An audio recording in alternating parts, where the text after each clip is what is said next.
Olá pessoal, hoje nós vamos dar continuidade ao nosso estudo dos livros históricos e vamos falar sobre os livros de Josué, Juízes e Ruth.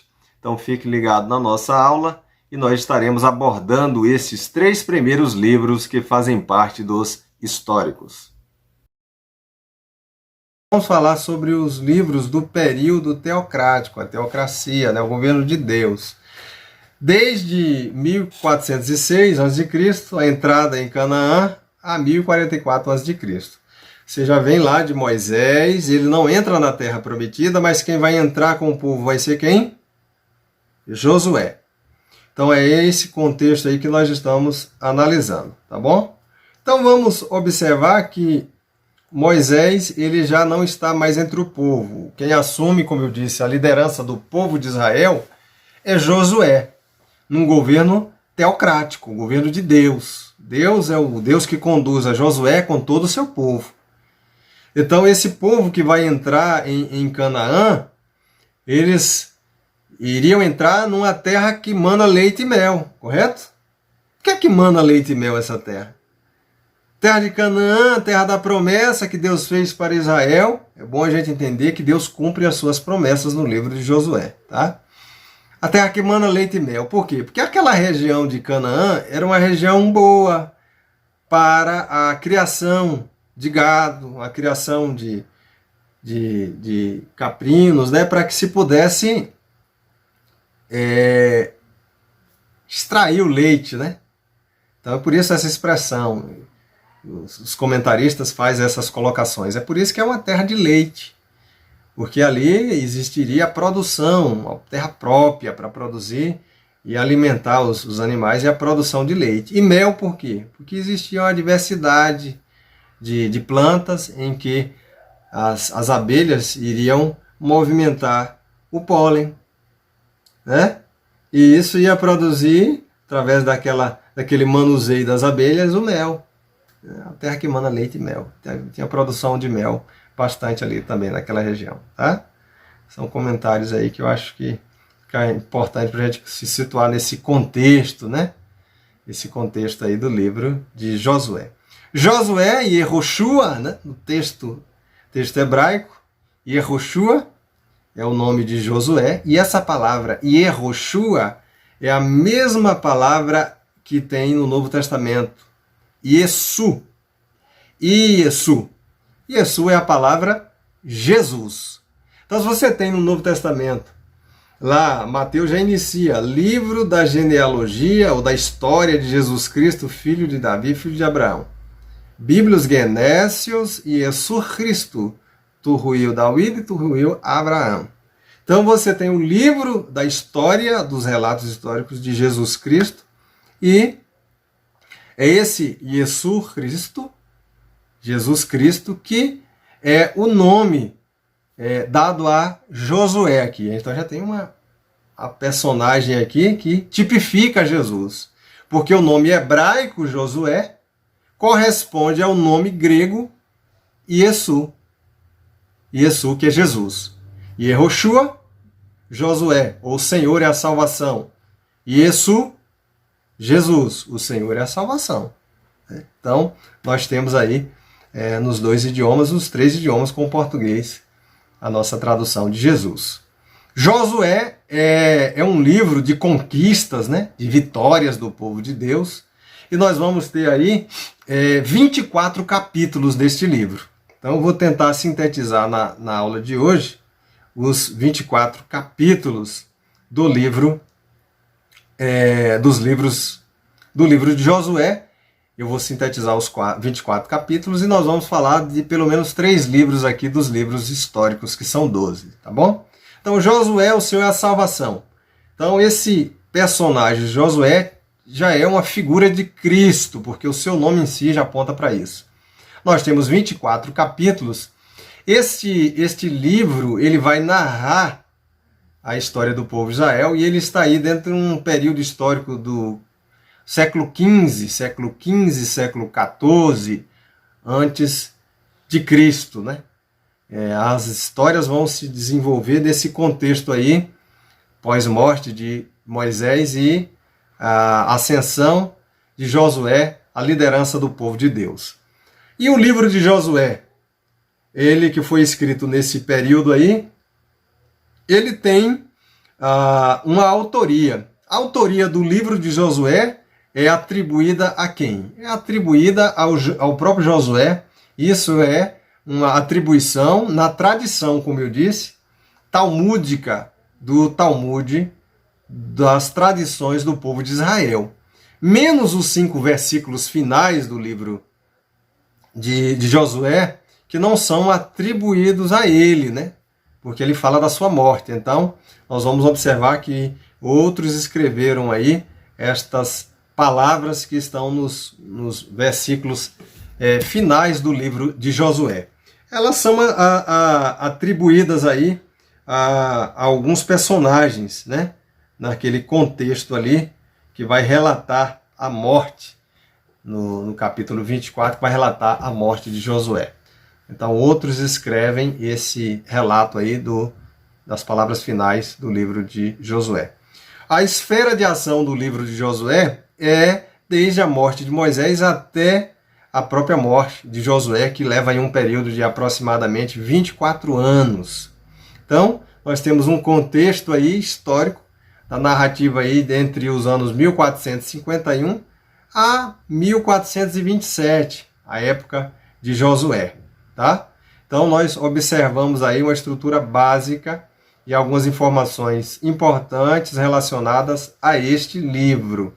Agora, o conteúdo do livro de Josué. Dentre os 24 capítulos de Josué, nós temos aí os capítulos iniciais. Nós vamos dividir o livro de Josué em 4 tópicos. Esses 4 tópicos do livro de Josué, nós vamos ter o primeiro tópico aí, que é a entrada do povo de Israel na terra, do capítulo 1 ao 5. A terra é subjugada do 6 ao 12.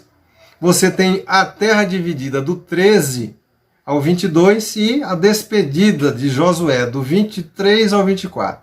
A entrada na terra. Então, a gente observa que o povo de Israel, que está na liderança de Josué, está se preparando para entrar na terra. Nós temos aí os capítulos iniciais do livro de Josué, que vai nos falar desse preparativo do povo, da travessia pelo Jordão, como Deus abriu o mar, como Deus abriu o Jordão, da mesma forma que ele abriu o Mar Vermelho para o povo de Israel passar. O ministério de Josué está sendo confirmado através do mar se abrindo e o povo de Israel passando novamente, né, através da ação sobrenatural de Deus, atravessando o Rio Jordão, para chegar-se à terra prometida pelo Senhor. Então nós vemos que o ministério de Josué é confirmado da mesma forma que o ministério de Moisés. Então você tem esse desenrolar aí na história, né, do livro de Josué.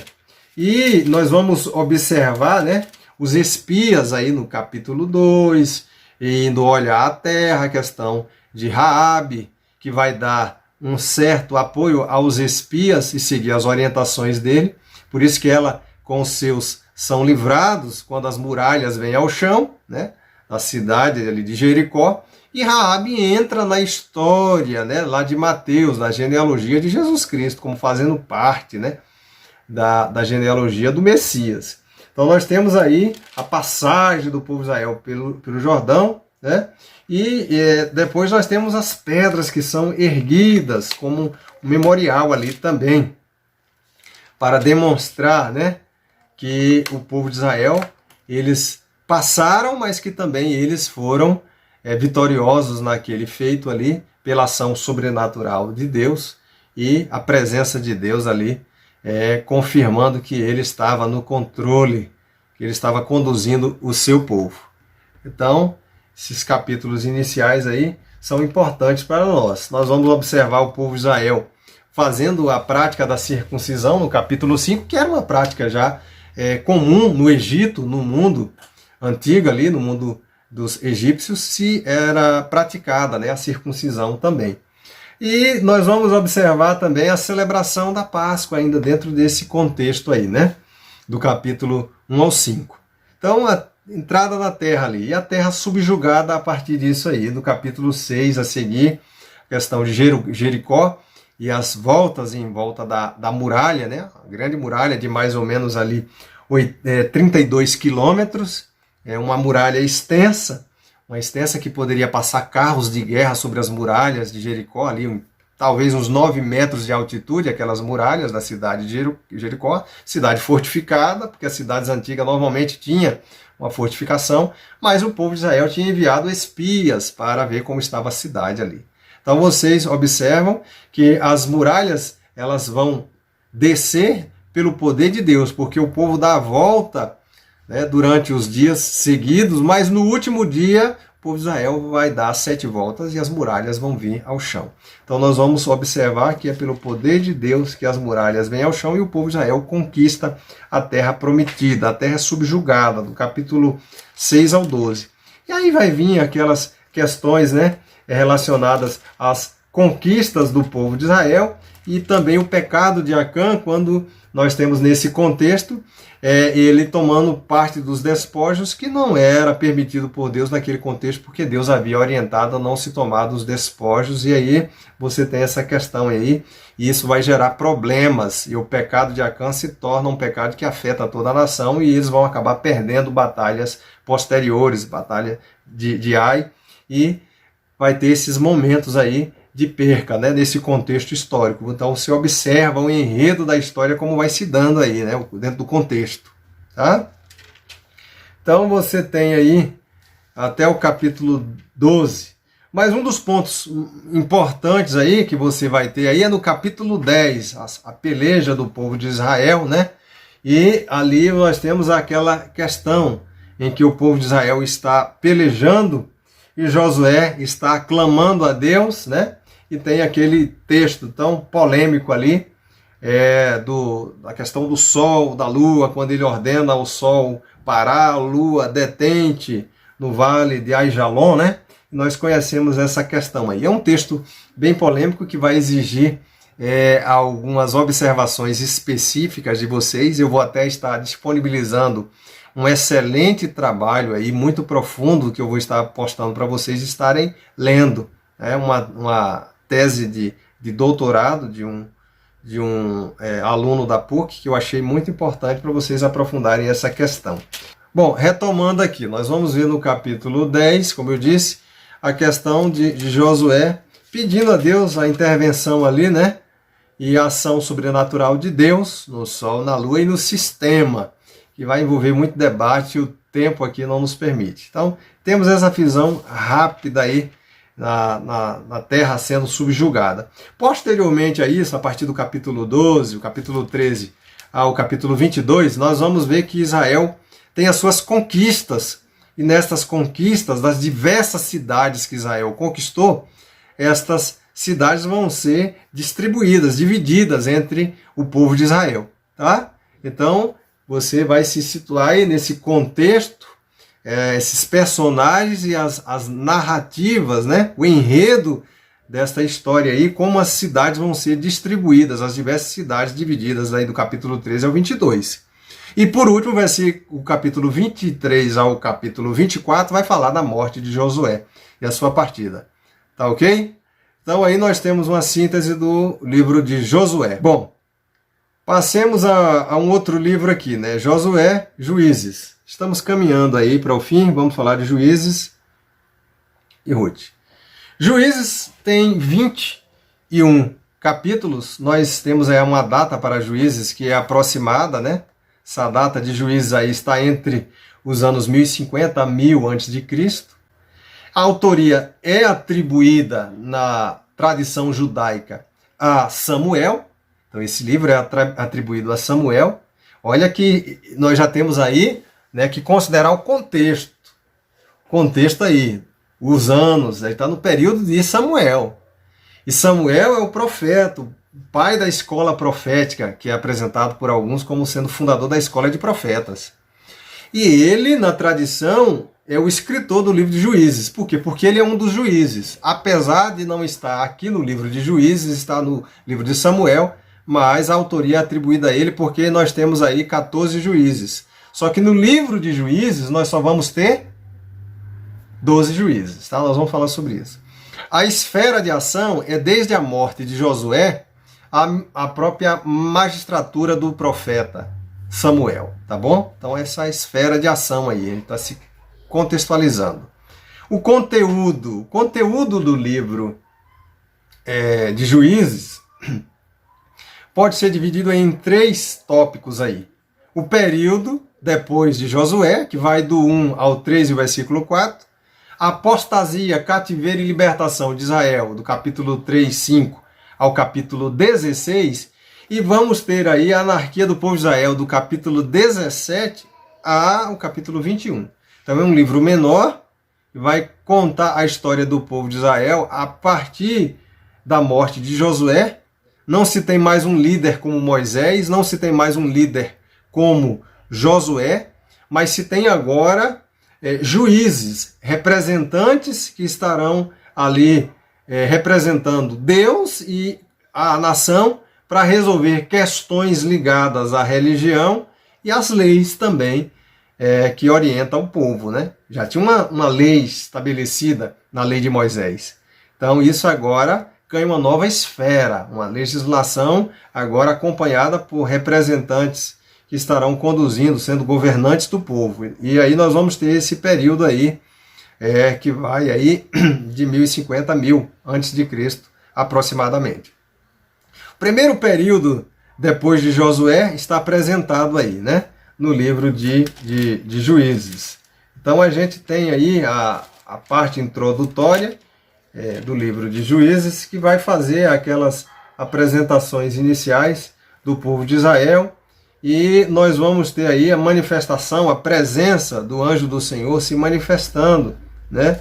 Assim como se manifestou, o capítulo 2, como Deus se manifestou sendo um Deus que conduzia o povo na sua saída do Egito, também a presença do anjo do Senhor, né? É apresentada já aí no capítulo 2. E nós vamos ter aí o desenrolar, né, do contexto histórico de Israel. Nesse contexto de Israel, enquanto que o livro de Josué é um livro de conquistas, o livro de Juízes é um livro que vai apresentar para nós um outro cenário. Vai apresentar para nós, o livro de Juízes, um cenário de apostasia, de fracasso moral, né? É um livro que vai apresentar para nós a decadência espiritual e moral do povo de Israel naquele período dos Juízes. Então você tem aí uma apostasia, alguns cativeiros do povo e as libertações também que Deus providenciava para aquele povo.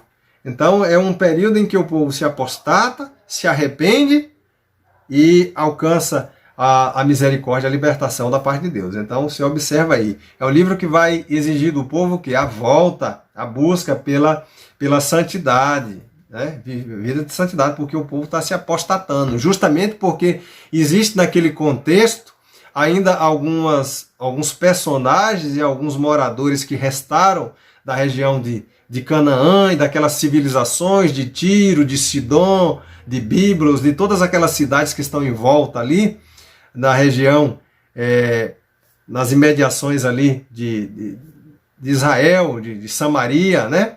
E isso vai influenciar o povo de Israel no seu contexto, fazendo com que o povo entre em decadência espiritual e entre em crise moral, em corrupção, tanto moral quanto espiritual, né? Se deixar levar pelos deuses, por adoração aos ídolos, e esse contexto aí que engloba a história do povo de Israel de forma geral, né? Então nós temos isso aí bem claro. E aí isso vai ficar mais claro aí no final, né? A vida religiosa, a anarquia do povo de Israel, nos capítulos 17 a 21. A questão religiosa, a questão moral, a questão da vida nacional de Israel diante daquelas nações ali. Israel começa a se declinar, né? Então há uma exigência da parte de Deus para que o povo de Israel possa mostrar fidelidade. Então há uma exigência de santidade, porque o povo está se corrompendo, se deixando levar e se seduzir por as atitudes e comportamentos das civilizações que estão à sua volta. Tá? Então é um contexto ali bem polêmico. Agora, voltando ao texto de Juízes, tem um fato aqui que é um dos fatos bastante conhecido aqui na história dos juízes, né? Nós vamos fazer menção dele. Deixa eu só ver aqui. Dos capítulos 10, 11 e 12, nós vamos ter aí a questão de Jefté. Aquele contexto de Jefté, né? Esses capítulos aí quase no meio do livro, Jefté, ele vai estar pelejando, e temos aí a questão do voto de Jefté, que vocês vão ter que ter um tempinho maior para analisar. Por quê? Porque o voto de Jefté é o seguinte: se o Senhor concedesse a vitória para ele naquela guerra, ele disse que a primeira coisa que saísse ao seu encontro, ele sacrificaria ao Senhor, não é isso? Então, Jefté faz esse voto. E aí ele diz que sacrificaria aquilo que saísse ao seu encontro. E quando ele regressa daquela guerra com vitória, quem sai ao encontro dele? A sua filha. E aí vem a questão. Jefté, fica aí a pergunta para você. Jefté sacrificou aquela moça, a sua filha, ou a sua filha foi apresentada ao templo para servir até o último dia da sua vida no templo? Como é que fica essa questão aí, né? Como é que isso se dá, né? Como é que isso vai ocorrer? Na verdade, não é nem ao templo, porque o contexto de Josué aqui, de Jefté, melhor dizendo, no livro de Juízes, nós não temos ainda aí uma definição do templo, né? Seria a tenda da congregação? Porque aí existe aquela polêmica. Alguns acreditam, no contexto histórico, aqui Flávio Joséfo, que está nas minhas costas aqui, o historiador Flávio Joséfo, que é um fariseu, e ele escreveu, ele é contemporâneo de Jesus do ano 37 ao ano 103, Joséfo relata que mesmo Deus não aceitando o sacrifício humano, Jefté, ele sacrificou a sua filha ao Senhor. Jefté, isso é afirmado por Flávio Joséfo, historiador judeu do século I, contemporâneo de Jesus, de Paulo e dos demais apóstolos, até de João. Ele afirma isso no seu comentário do livro de Juízes. E quem é outra pessoa que vai defender isso? Martinho Lutero. Martinho Lutero também defendeu que Jefté sacrificou a sua filha. E dos comentaristas bíblicos modernos, alguns defendem, alguns, outros não. Eu tenho uma lista na referência bibliográfica de vários autores que não vão concordar com essa ideia e vão dizer que Jefté não sacrificou a sua filha, mas a sua filha ela foi oferecida para servir, né, a Deus. E por isso ele chorou, lamentou a virgindade da filha dele. Mas aí fica um estudo para vocês se aprofundarem aí no livro de Juízes, que Jefté é um dos também juízes aí do povo de Israel, que está nesse contexto aí. E para finalizar, Juízes é um livro, como eu disse, de fracassos. Pecados, castigos, né, e libertação. Então, é uma necessidade urgente no livro de Juízes do povo estar voltando à santificação e estar diante de Deus, né? Porque havia uma decadência moral ali, tanto no sentido particular quanto no sentido do povo de Israel se corromper, né, com a cultura e os ídolos que as civilizações ali pagãs em volta tinham, as suas crenças, né? Isso você vai ver que vai perdurar em todo o contexto aí, até o contexto lá do profeta Elias, os profetas de Baal, que a gente já falou aí no livro de Samuel, tá bom?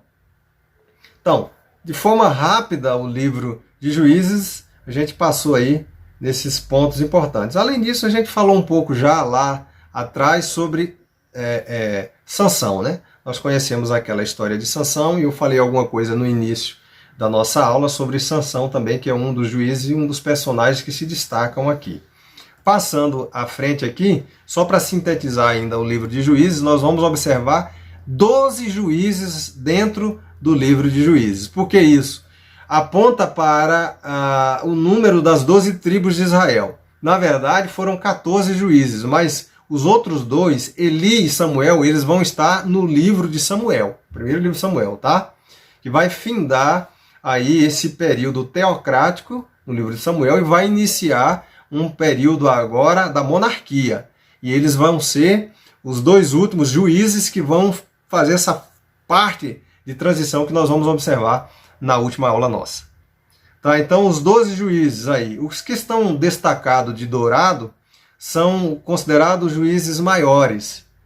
Tá? E os que estão em branco são considerados juízes menores. Menores em que sentido e maiores em que sentido? Maiores nos relatos que estão nesses livros, eles são mais extensos. Otoniel, o Ado, Baraque, Débora, Gideão, Jefté e Sansão, esses aí têm um texto mais amplo. O texto dele que fala sobre eles, que descreve a jornada deles, é um texto maior. Enquanto que os outros que estão na cor branca aí, Samaga, Tola, Jair, Absam, Elon, Abdon, esses aí, eles são textos menores que vão relatar, né, esses personagens, como nós falamos aí, na questão do contexto, e o enredo que envolve eles é um texto menor, mais sintético, enquanto que os que estão em cor dourada vão ampliar, né, esses nomes que estão na minha tela aqui, vão ampliar o contexto e a história, né, o enredo de cada um destes personagens aí. Tranquilo?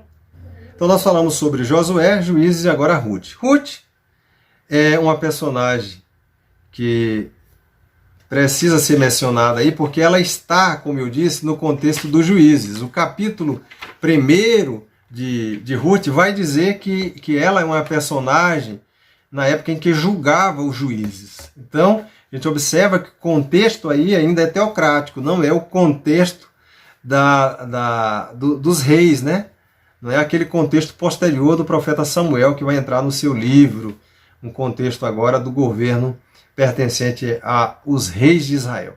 Tá, então Ruth é um livro curto, é um livro que vai manifestar aí para nós a história desta personagem, que é Ruth, e a ação de Deus, né, em favor dela também. Então, o que nós observamos aí nos 4 capítulos que Ruth tem, são apenas 4 capítulos que nos conta essa história de Noemi, de Ruth e das demais personagens que envolvem, né, nesse enredo aí. Os filhos de Noemi, o esposo de Ruth e os demais, né, que estão ali inclusos no capítulo inicial, capítulo 1. Então, nós temos uma data para o livro de Ruth, que é mais ou menos aí a data de 1050. Então, você observa que ainda não está no período, né, dos reis, que é o segundo período, mas ainda no período teocrático. Outra questão a ser observada aí. A autoria é novamente atribuída na tradição judaica ao profeta Samuel. Samuel é visto como o autor do livro de Ruth. Isso parece ser muito sólido porque está no contexto, né, dos reis, melhor dizendo, dos juízes, e Samuel está na fase de transição. No seu livro lá, ele vai ser aquele que vai findar essa fase transitória aí dos juízes de Israel para os reis, né? Pois bem, então nós temos aí a esfera de ação. O livro abrange um período de 10 anos a 11 anos, o livro de Ruth.